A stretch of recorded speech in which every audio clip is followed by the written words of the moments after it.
Hi, everyone, and welcome to Morning Coffee Break. Happy New Year, everybody. It's a brand new year already. Seems like 23 went by so fast, didn't it? It sure did. Well, I hope everybody had a good time last night. We did. It was about like a normal night, except for watching the time, wind down to midnight. Just really didn't do anything. Just hung around here. We still had a good time. Uh, Logan's Awesome Snack Reviews, he's decided to have it tomorrow on Tuesday. He didn't want to have it, well, and that's fine with me, around holidays.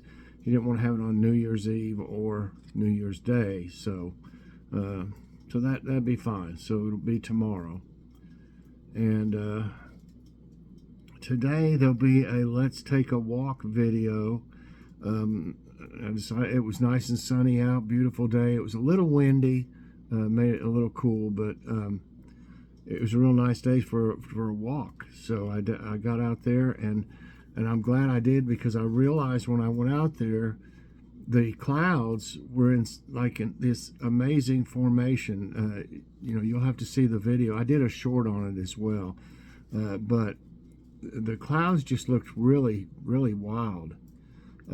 So I'm glad I decided to go walk just to be able to see that and to be able to film it. So check it out. I think you'll be, find it interesting as well. I've never seen them look like that. Not exactly like that before. Okay. Today, I think we're just going to work on the freezer, some of the freezer stuff, and get. I've had some French bread pizza that I got actually from Dollar Tree, and I think it's Stouffer's, if I'm not mistaken. And I've had it for a little while, and I'd originally planned on doing a taste test with it, but never have got around to it. And I think it's enough, should be enough for us to give Logan one. There's 2 big pieces in it, and then I split one and have a salad. If not, I've got other different frozen things I could have as well. We got these little dumplings that look like they would be good. Might have them with it if it doesn't look like enough. But something easy, and just, because we had those wings yesterday and they were fantastic. And I've had chicken. We've had chicken almost every day, it seems like, except for the day that we had hamburger. Or no, we had ground turkey chili, which is really good. I did a short on it as well. But yeah, I think I'll just do something easy tonight. Everything. So, okay, we got jokes of the day. I don't care for the first one, so I don't think you would care for it as well. So I'm going to do this next one. Officer, soldier, do you have change for $1? Soldier, sure thing. Officer, that's no way to address an officer. Now let's try it again. Do you have change for $1? Soldier, no, sir. Hey, messed with him. He said, no, sir. Okay, thought of the day. The first domain. On March 15, 1985, the computer systems company Symbolics Incorporated became the owner of the first registered domain name, Symbolics.com. And I wonder how many there are now. Probably billions. I'll bet there is.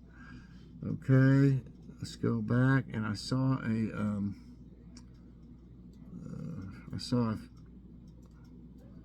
trivia one. Where did it go? I don't think that was it. There was something. It was let's try this. This might be something different. Which U.S. bridge used to have hidden wine cellars? Brooklyn Bridge, 7 Mile Bridge, Golden Gate Bridge, Mackinac Bridge. Wow. I don't know if that's actually supposed to be the wine cellars, but I heard something about one of them, but I think that it was like they were storing like things of water and just different stuff from like emergencies in. But I'm not for sure about this. Obviously, it's one of them. Golden Gate, Mackinac, 7 Mile. I'm gonna go ahead with Brooklyn, but I don't think it's. I don't know if it's gonna be right or not. Oh, it's got to go to it. Okay, Brooklyn. Answer. Oh, it is. It is. Okay, let's see what it says about it. New York City is filled with hidden gems, from a little lighthouse in Fort Washington Park to a cemetery tucked away in the East Village. One of the city's best kept secrets is located in one of its oldest and most famous landmarks. Beneath the Brooklyn Bridge sits empty vaults that were used to store wine a century ago. The Brooklyn Bridge's secret wine cellars are built into the ramps leading to the East River on both the Manhattan and Brooklyn sides.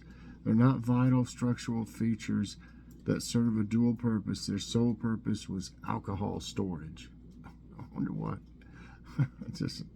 That sounds a funny thing to do. I mean, you know. Okay, let's see. Next question. So I got that one right. What was used as fake snow in many old films? And I talked about this a while back.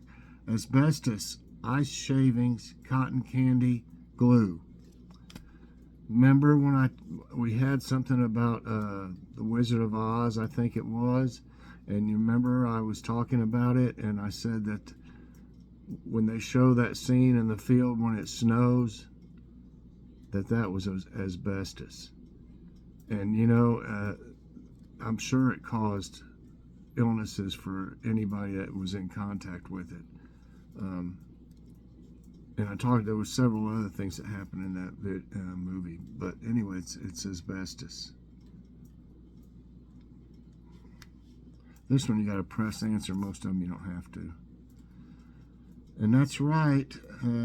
A specific type of asbestos known as chrysotile asbestos or white asbestos was prominently used in films from the 1930s to the 50s for its white color and fluffy layered appearance.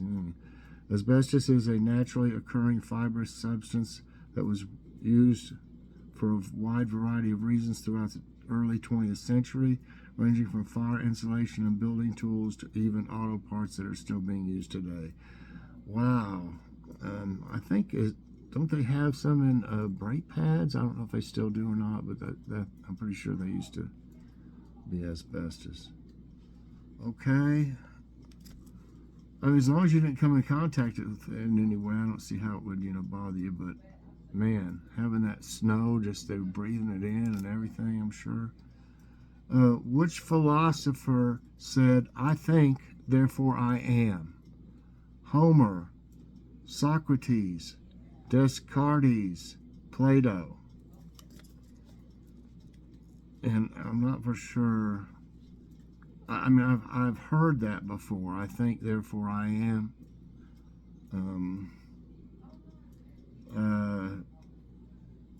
I'm thinking Plato or Homer. Well, even Socrates. I don't know this other one, Descartes. I want to say Homer. I might have this one wrong.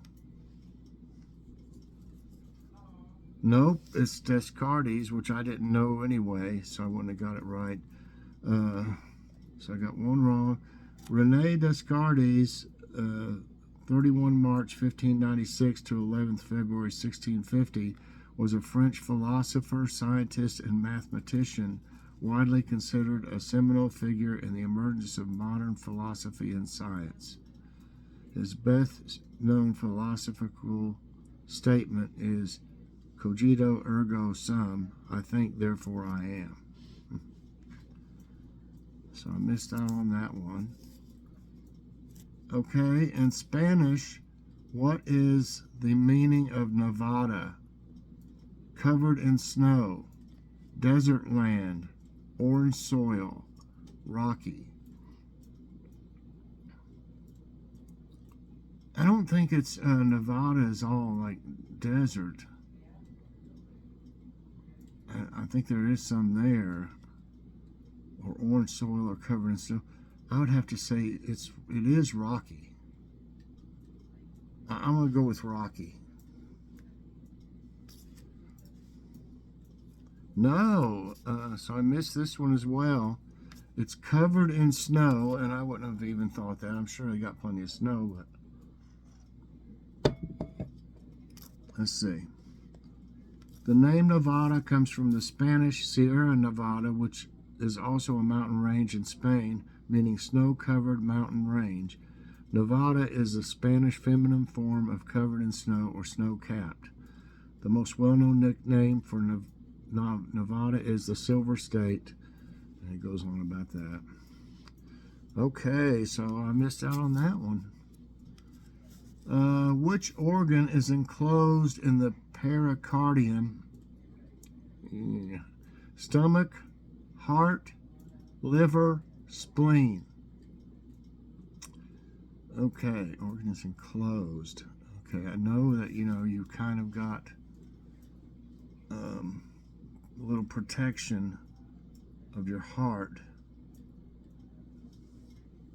There's not much around your spleen or liver to really protect it, or your stomach. So I'm going to have to say heart.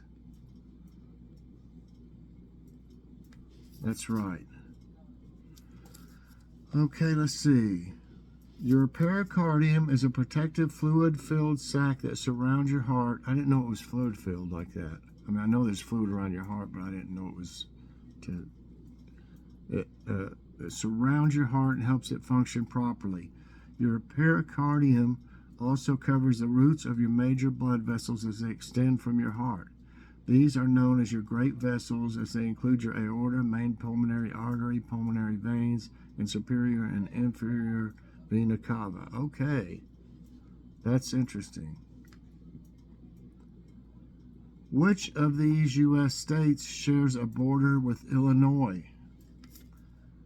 West Virginia, Wyoming, Washington, Wisconsin.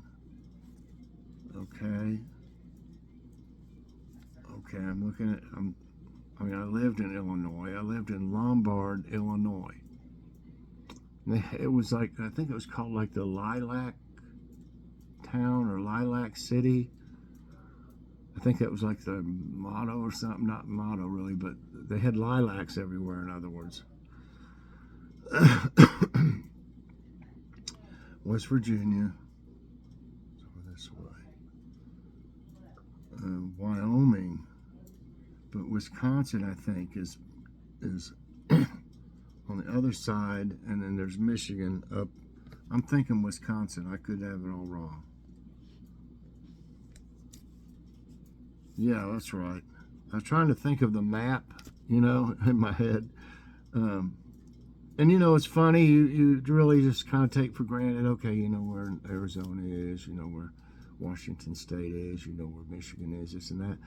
But it's funny when you're put to the question, or at least when I am, I'll be like, draw a blank for some reason.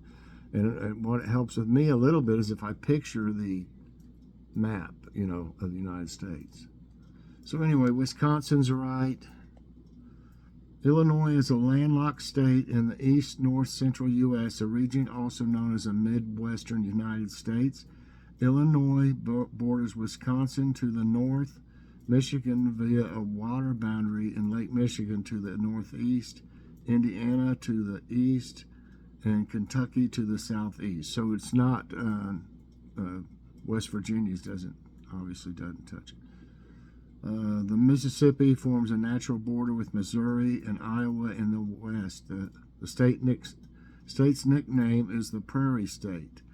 Native American tribes lived along the waterways of the Illinois area for thousands of years before the arrival of Europeans. That's interesting. I got 4 right and 2 wrong. During the American Civil War, what was the capital of the Union? Austin, Washington, D.C., Los Angeles, Vancouver. I think, just looking at these, Los Angeles, California really hadn't, I'm thinking it hadn't been a state for real long at that point.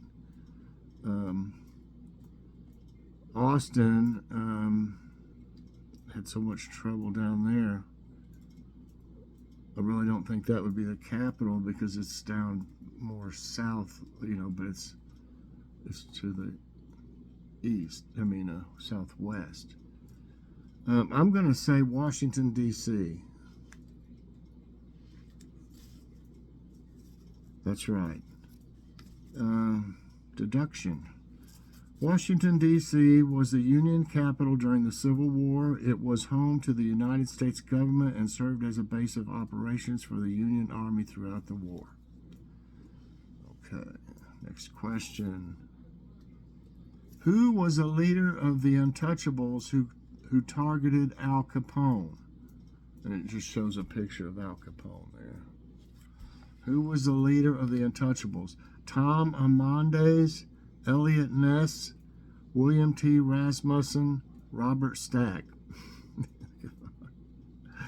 He did, Robert Stack did, what was it? Not the Twilight Zone, it was like